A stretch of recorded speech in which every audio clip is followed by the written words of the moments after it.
So anyway, this is James here with Support the Scene, and we are, I think, I can't remember, every time I do this, I call it Jam Box or Jam Room, something with jam in the title. That's apparently going as my catchphrase nowadays, since I can't ever remember what I called this. I am here with Tainted Soul. Can you guys introduce yourself a bit?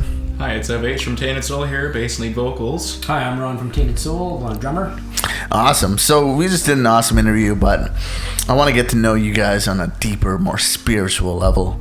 So between the two of you, I won't, I'm going to say this bluntly, there's a little bit of age experience difference going on here.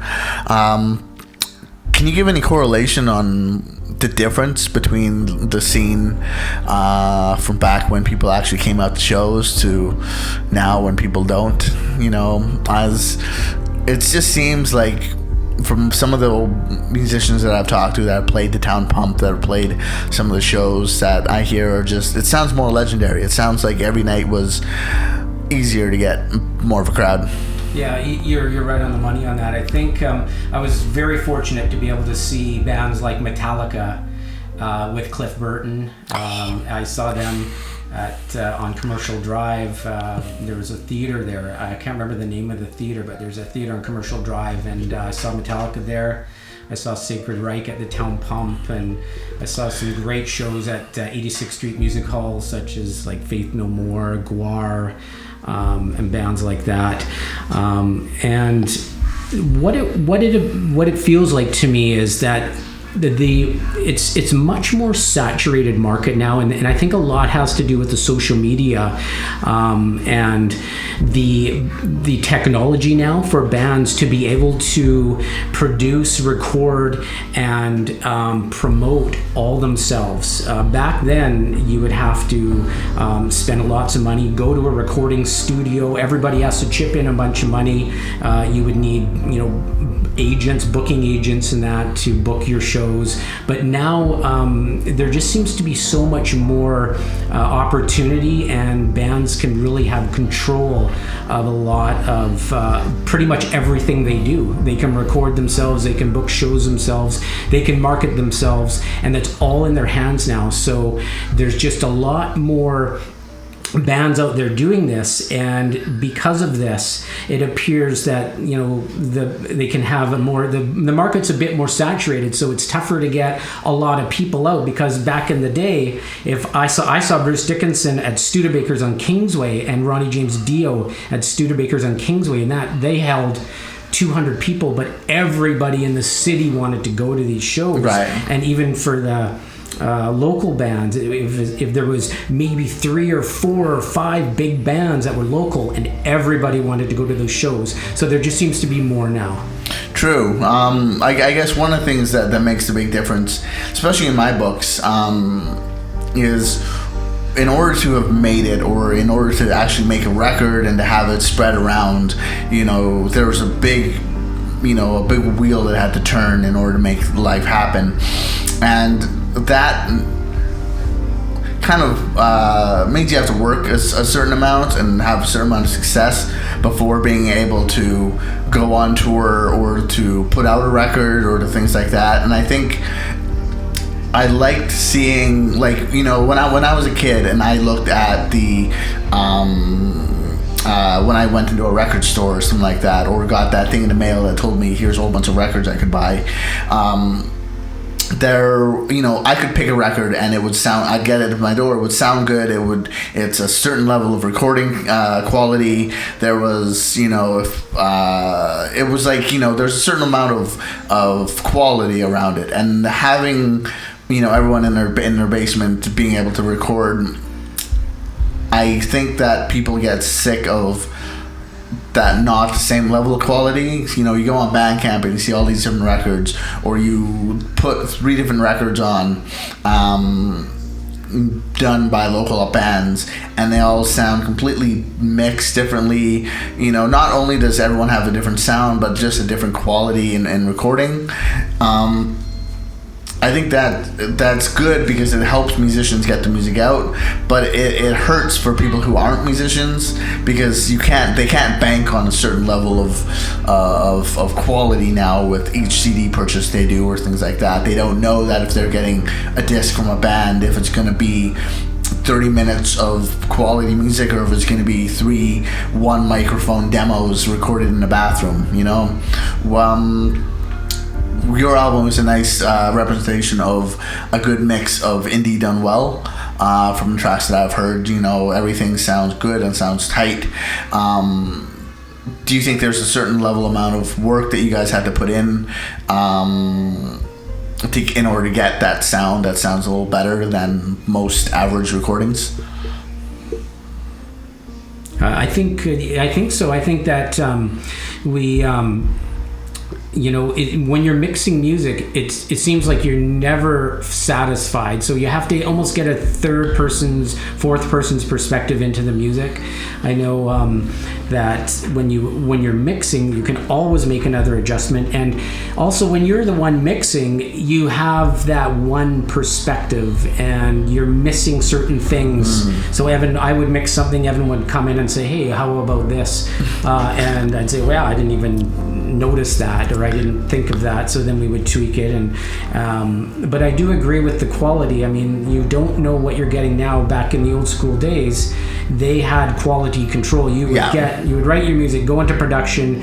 It would be a completely independent production company for mixing, mastering, and recording. You know, unless you were maybe Metallica, they always had their fingers in there somehow, and it didn't seem to go out that well. I think Metallica's best recorded albums are probably Ride the Lightning and maybe Kill 'Em All. They sounded great. As soon as they got more involved, they got worse. Like Injustice for No Bass. Yeah, exactly. So I mean, well, like I can attest to that. I was in a band where every single member was a recording engineer, so we'd record our tracks and then we'd each like do our own mix. And luckily, thank goodness, I had my final say at the end of the day.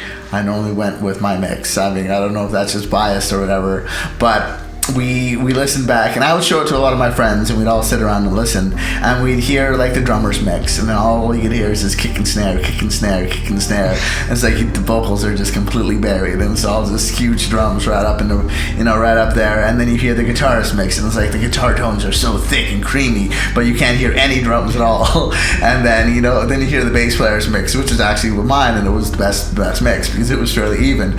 But so many times. You need that outside perspective in order to take it and be like, cool, this is what it'll sound like. And a lot of times when you're in the studio with an engineer, you're paying for his set of ears, his style of putting out those records. And from moving on from this album with the next one, do you guys think there's anything different you do? Would you record things differently? Would you go through different people? What's next? I guess we'll just see what happens for the recording wise. We might still do it independently, but if opportunities arise and we make those connections, we might actually get possible professional recording. It just depends, really. Honestly, we are taking it into a totally different direction next album. I mean, we're still keeping with that whole 80s kind of like thematic fantasy vibes, but I think we're probably gonna pound a lot more thrash in there is what we're talking about. Get a little heavier? A little heavier, yeah. More faster riffs, more heavier drums. Like, I don't know, I'm a big fantasy nerd is what people like to call me, and I think we're actually gonna possibly write a song about Final Fantasy as well. In the past couple of years, I've seen people write songs about Bloodborne, about Skyrim. Definitely Skyrim, yeah. That was a big influence for us too. And a lot of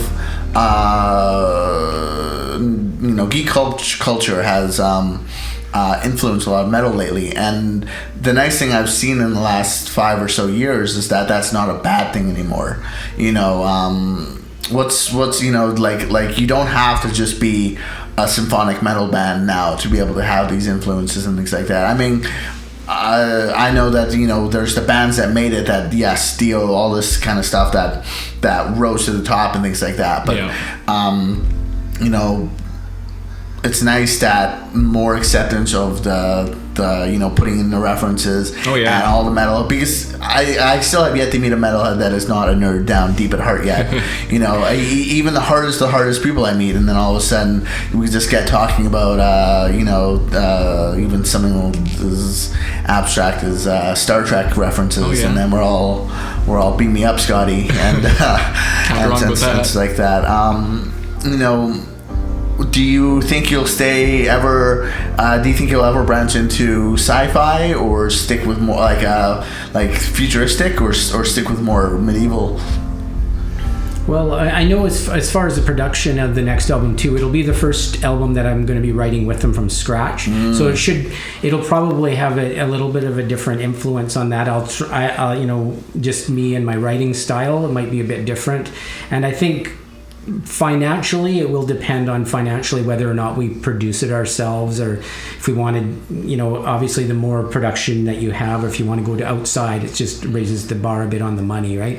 So we'll have to kind of get everything together, how many songs we want, how kind of the feel of the album. But I think myself going into sci-fi is kind of cool too. I mean, there's a lot of some of my influences were like the first Alien, AI stuff like that. I'm kind of like really into the sci-fi aspect. I know Evan's really into the mystical stuff. I probably would be more into the Outlander, AI, Alien kind of stuff myself. Well, I'd love to see some crossover. I mean, go Indiana Jones and the Crystal Skull style, where you can really cross the old and the new, where you could have medieval tones, but not so much like Cowboys versus Aliens, which that was an interesting movie as it was, but being able to cross reference very War of the Worlds kind of style doom-ness with the epicness of sci-fi could really bring out some unique tones for sure. Yeah, War of the Worlds has some great, even the sounds that they make. We even have some swells in our new song that have almost that type of sound that the alien crafts make in War of the Worlds. That's awesome. I think you're referencing to Dungeon Dweller on that one. Yeah, Dungeon Dweller. I think we actually were like looking into that. We're like, let's look at War of the Worlds, man. That one like noise it makes when it's about to capture people. We're like, Ron was like, let's try to make it sound like something like that kind of like atmospheric kind of vibe. So there's a lot of atmospheric tones, lots of thick tones like cutting into Dungeon Dweller in that little middle kind of pre-verse section before it goes into the main riff. So definitely like listen really hard into those parts. And now, one thing I do want to ask before we wrap up here is, what are your guys' thoughts on because if you listen to an album and let's say something like Pink Floyd, where it's got a bunch of added in stuff, it's got 6 different guitar tracks in it, things like that, or albums that have more production value versus what you can play live. What are you guys' thoughts in, are things better if you make a fuller album with more sounds, or do you think sticking with what you sound like live is a good album? Like, what are you guys' thoughts on sounds? My thoughts are that you don't want to overdo sampling on an album unless you can kind of reproduce it properly in a live aspect. I know Pink Floyd is an exception, and some of those bands, I mean, Pink Floyd's definitely an exception because that is part of their whole display, and I've seen them live and Roger Waters live, and they reproduce that perfectly.